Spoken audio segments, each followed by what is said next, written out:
한번 함께 같이 외워보도록 하겠습니다. 시작.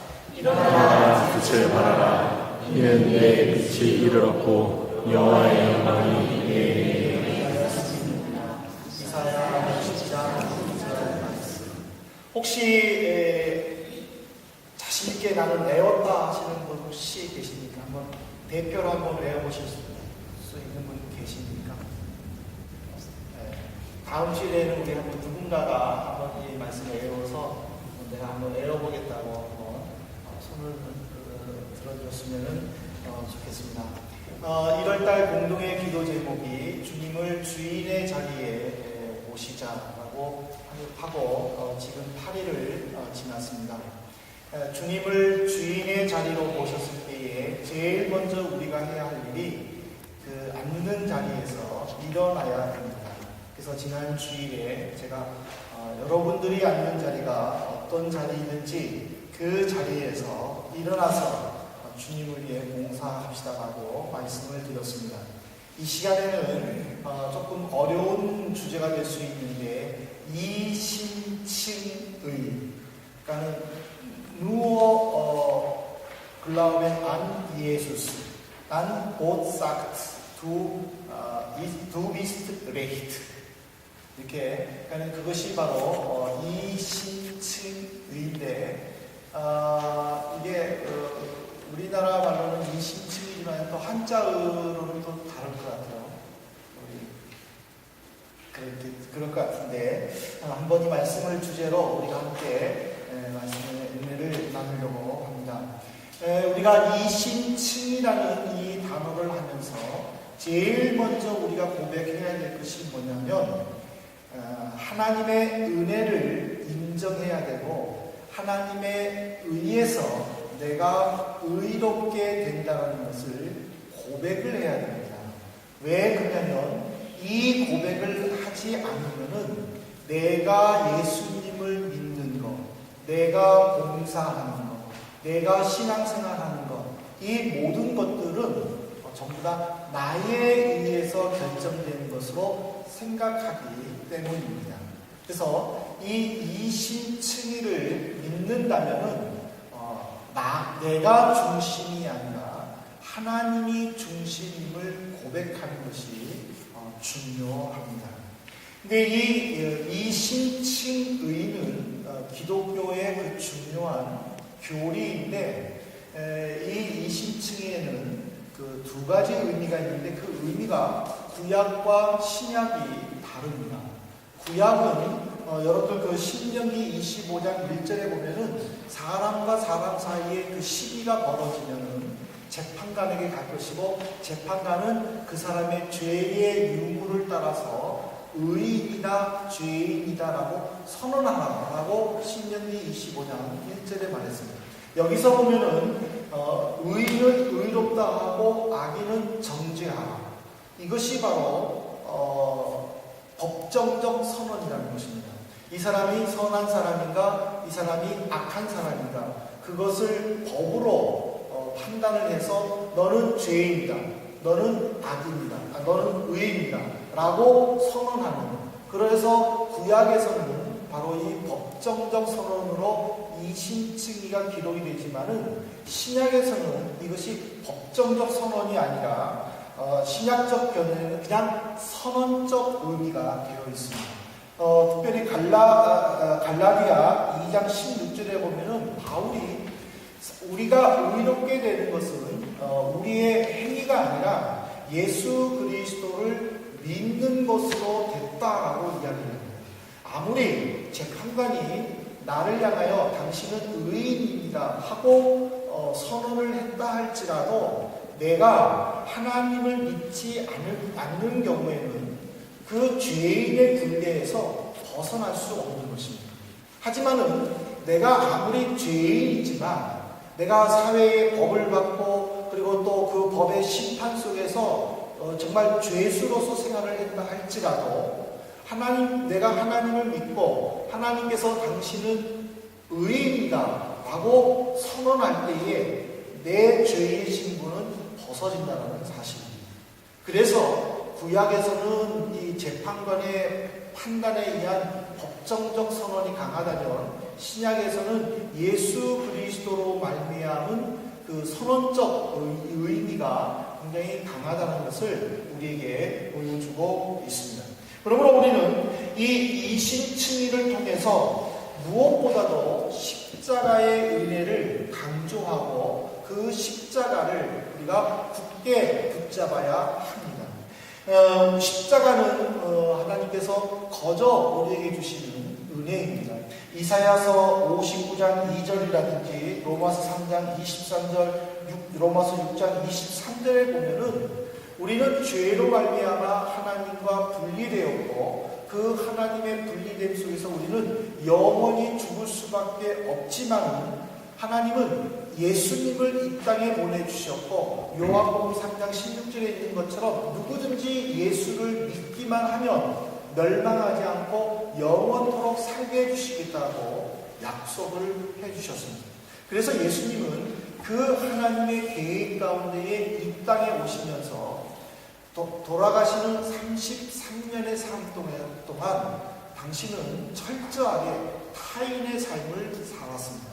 이 타인의 삶이라는 것은 뭐냐면 내 의지와 내 행동에 좌우돼서 결정하는 것이 아니라 주님은 당신의 의지와 상관없이 사람들과 하나님에 의하여 움직이셨습니다.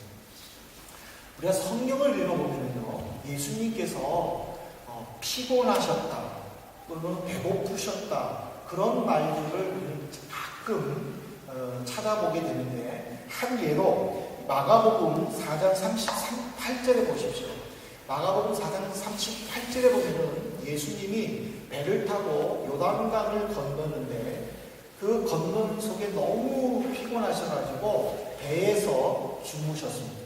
배에서 잠을 잤는데 제자들이 다급한 목소리로 잠자고 있는 예수님을 흔들어 깨웁니다. 어떻게 흔들어 깨우냐면, 선생님, 우리가 지금 죽게 되었는데 우리를 안 돌아보시고 주무시고 계십니까? 하고 제자들은 무서워서 벌벌 떨었다는 사실. 여기에 보면 배가 요동이 쳐가지고 거의 전복 직전에 있을 정도로 이게 요동치는데도 불구하고 예수님은 깨어나지 않았다는 것. 그만큼 예수님은 피곤하셨다는 것을 우리에게 가르쳐주고 있습니다. 그러므로 우리는 주님을 믿습니다라는 이 입술의 고백을 한다면은 무엇보다도 주님께서 허락하시는 십자가의 은혜를 체험해야 할 것입니다. 그것이 바로 이신칭의를 믿는 성도들의 모습이라는 것입니다.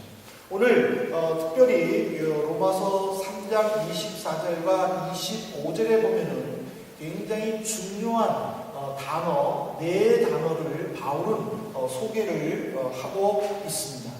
이 단어는 우리가 반드시 붙잡아야 될 뿐만 아니라 내가 사회적으로 어떤 무리를 빚지 않고 또 교도소에 가지 않았다 할지라도 나는 로마서 3장 23절에 있는 것처럼 죄인이다라는 모든 사람 속에 내가 속해 있다라는 그것을 반드시 인정을 해야 합니다. 그러면 이제 24절과 25절에 있는 그 단어의 내용들을 한번 살펴보도록 하겠습니다. 먼저 24절에 보면은 바울은 우리에게 믿음이 그리스도 예수 안에 있는 구속으로 결정되었다라고 이야기를 합니다. 이 구속이라는 단어는 영적인 의미로 몸값을 지불하여 죄와 형벌에서 자유함을 얻는 것, 이것이 구속이라는 뜻입니다. 구속은 예수님께서 자발적으로 십자가의 죽으심으로 완성이 되었습니다. 근데 비기독교인들은 우리에게 가끔 이런 질문을 합니다. 왜 예수이어야만 하느냐? 석가는 우리에게 구원을 못 주느냐? 마음에서는 우리에게 구원을 못 주느냐?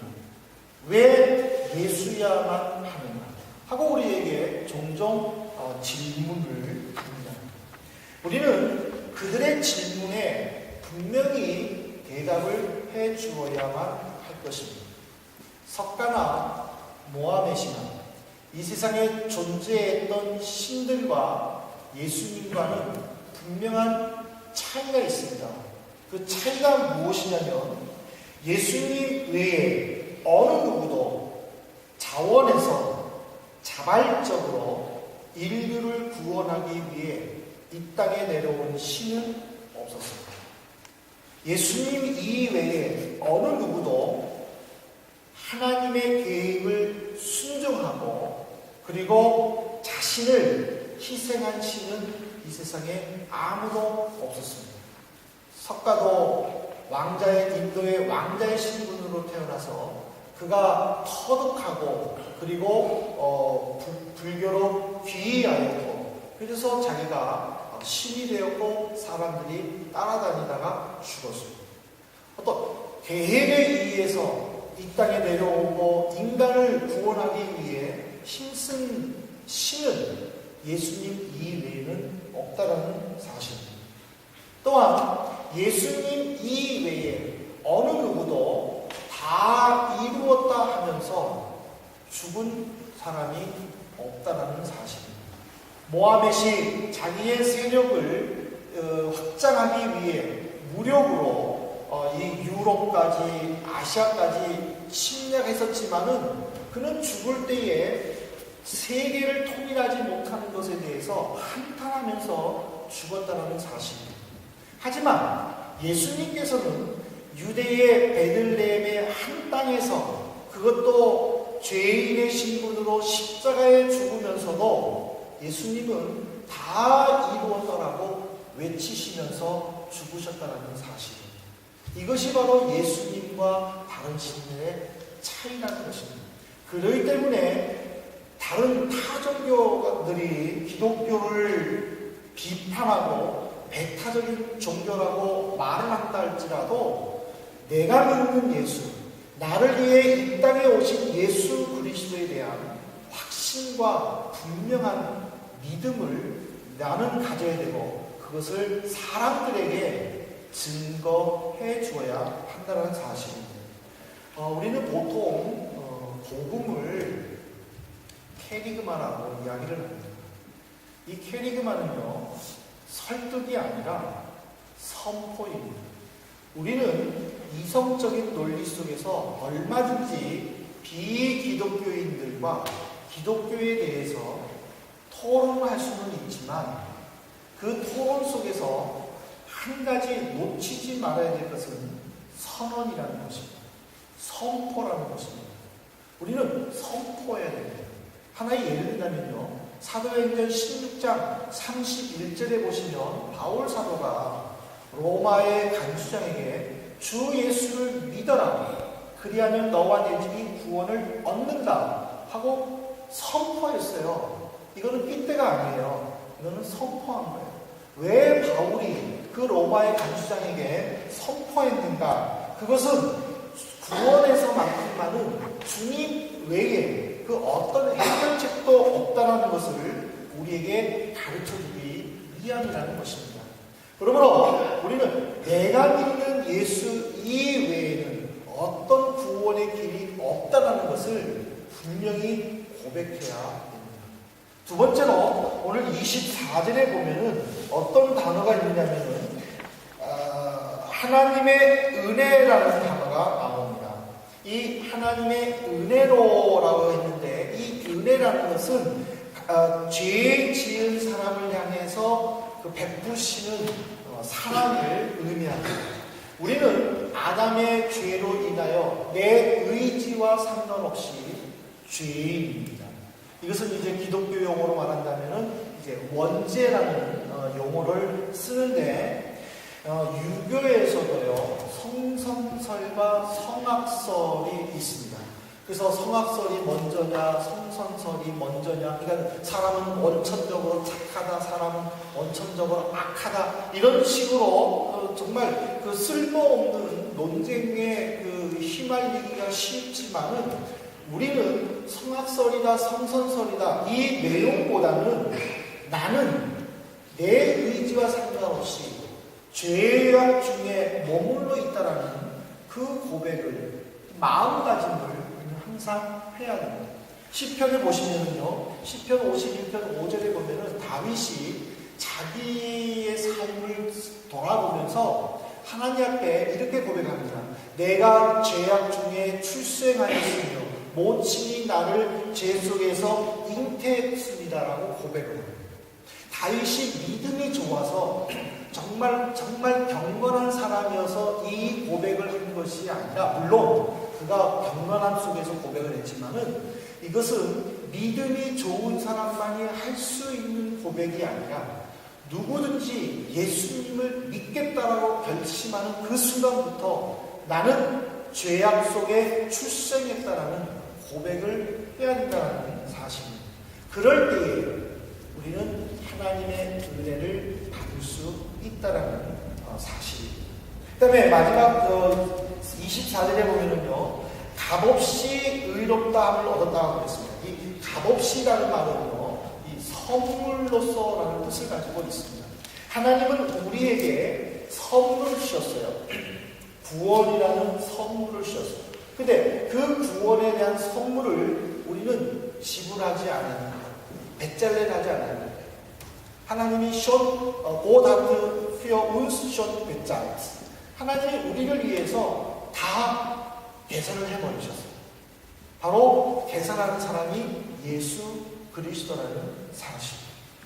그래서 바울은 이 20층에 대해서 하나님의 선물을 철저하게 강조할 수가 있었다는 것입니다. 그 다음에 이제 25절에 보면은 하나 중요한 단어가 나오는데, 믿음으로 말미암아라는 단어가 나옵니다. 이 말이 무슨 말이냐면은, 예수님에 의해서 구원이 이루어진 것은 사실입니다. 그러나 예수님이 이 땅에 오셨다고 해가지고 구원이 완성된 것은 아닙니다. 예수님이 이 땅에 오셔서 구원은 이루어 주셨지만 그 구원이 완성되기 위해서는 우리의 모습이 있어야 한다는 사실입니다. 그 우리의 모습이라는 것은 바로 예수 그리스도를 믿는 것입니다.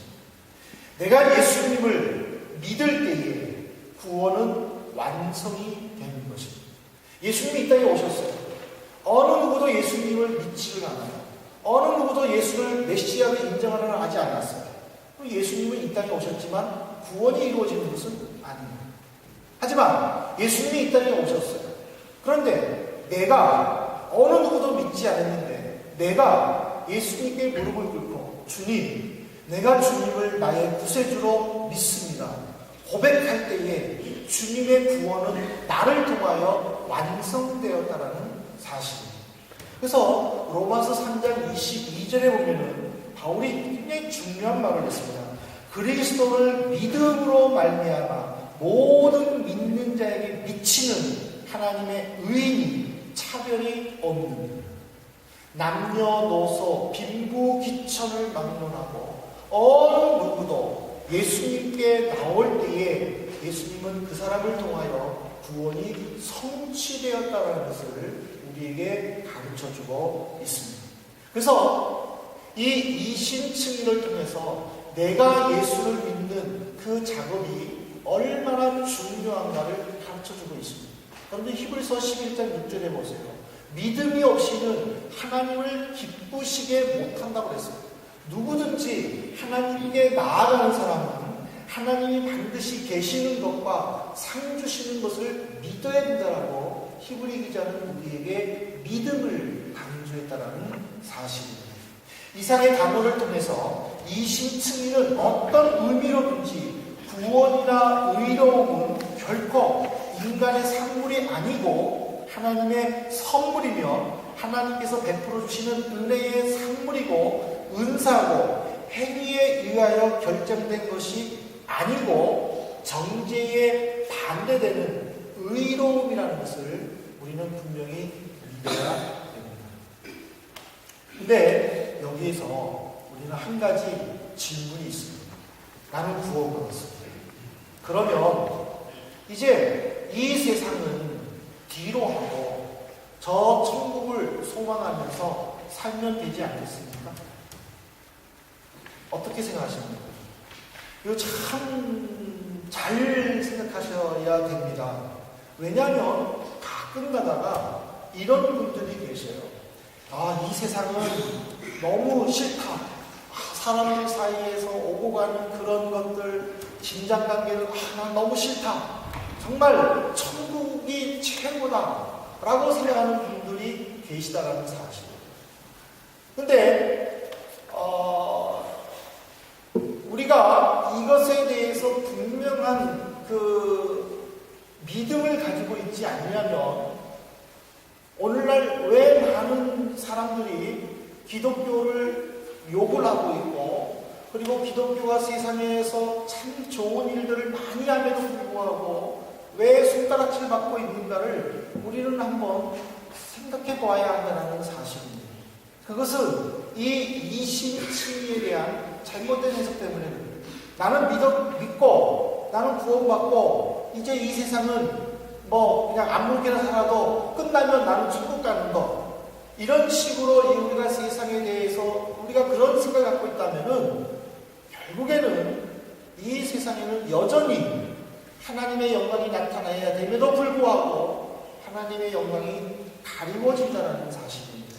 그리고 성도들이 믿음에 바로 서고 믿음에 굳건한 의지가 있고 구원에 대한 확실한 소망이 있다면은 이 세상에서 내가 해야 할 일이 무엇인가 그것을 찾아서 할 때에 바로 주님이 나의 주인이 되시는 것이고 내가 주인 되시는 예수님의 이름을 높여드립니다라는 그 고백이 이 땅에서 성취되는 것입니다. 예수님은 이 땅에 내려오시지 않고도 얼마든지 우리를 구원하실 수 있었습니다. 그럼에도 불구하고 예수님은 이 땅에 오셨습니다. 그 말은 무슨 말이냐면 하나님은 이 세상을 향하여 우리에게 주시고자 하는 계획이 있다는 것입니다. 그 계획을 우리는 신실하게 실천해야 되는 것을 가르쳐주고 있습니다. 비록 내 본성은 내가 좋아하는 것만 하고 내 본성은 내게 기쁜 일만 찾아서 하고 싶어 한다 하는 마음이 있다 할지라도 하나님의 말씀에 순종하고 실천해야 된다는 것을 우리에게 가르쳐줍니다. 그러므로 믿음은 삶과 분리되어서는 안 되는 것입니다. 믿음과 삶은 동전의 양면입니다. 여러분들 동전의 양면 중에 한 면이 아예 없어진다면요, 그거 가서 물건 살 수 있습니까? 물건 못 사요. 동전의 양면이 다 있어야만이 화폐로서 가치가 있는 거예요. 근데 한쪽이 없어지면요, 사람들은 돈을 안 받아요. 아무리 그것이 500유로를 할지라도 안 받아요. 왜냐하면 가짜의 확률이 크기 때문에 그런 거예요. 하지만은 양면이 다 똑같고 법적으로 정확할 때에 받는 거예요. 그러니까 제가 550유로짜리 샤인 주면은요, 그 사람들이요, 한번 이걸 비춰보더라고요. 아예 노골적으로 위종가 아닌가. 왜 그러냐면은 같아야 되니까. 우리 믿음과 삶이 마찬가지예요. 나는 믿음이 있다고 하는데 삶이 엉망이거나 삶은 정확한데 믿음이 엉망이거나 그건 아니라는 거예요. 이 신층이는 바로 믿음과 삶이 정확해야 된다는 것을 우리에게 가르쳐주고 있습니다. 그러므로 저는 이제 일어나 빛을 발하여 주님을 나의 주님으로 인정하는 성도님들께 마지막으로 결론적으로 말씀드리고 싶은 것은 우리는 하나님의 마음을 보아야 한다는 사실입니다. 하나님의 눈길이 있는 곳에 내 눈길이 가야 되는 것입니다. 하나님이 나를 향하여 가고자 하는 곳에 내가 비록 힘들고 어려운 것이라고 생각할지라도 거기에 순종해야 된다는 사실입니다. 그 스코틀랜드의 복음 전도자이고 찬송가 작사자인 이 보나르라는 분이 이런 고백을 한 것을 제가 읽고 참 은혜를 받고 소개를 시켜드리려고 하는데요. 나의 손이 한 일로는 나의 죄 지은 영혼을 구원할 수 없으며 나의 몸이 애써 이룬 것으로도 나의 영을 온전케 할 수 없습니다. 내가 느끼고 행할 것으로는 하나님과 화평할 수 없습니다. 모든 나의 기도와 한숨과 눈물로도 나의 무거운 짐을 걸 수 없습니다. 당신의 은혜만이 오 하나님 나를 용서할 수 있으며 당신의 능력만이 오 하나님의 아들이시여 이 이스라엘 굴레를 깨뜨릴 수 있습니다. 하나님의 힘이 아닌 다른 그 누구의 힘도 나를 안전하게 보호할 수 없습니다. 하고 고백을 했습니다. 저는 이 고백을 들으면서 정말 하나님 나도 그렇습니다. 내가 지금껏 교회 일을 이렇게 했다고 하나님 앞에 내세운다 한들 그것이 하나님 나라에 무슨 상관이 있겠습니까? 주님 내 주인이 되시옵소서. 저는 그런 기도의 고백을 들으면서 오늘 이 자리에 섰습니다. 사랑하는 성도 여러분, 하나님이 나를 구원해 주시고 주님이 나를 위해 이 땅에 오신 것 그거는 큰 은혜입니다. 그 은혜를 내가 고백하고 주님께 나아갈 수 있기를 진심으로 소원합니다. 내가 사회적으로 무리를 일으키는 죄를 범하지 않았다 할지라도 나는 여전히 죄인임을 고백할 수 있기를 바랍니다.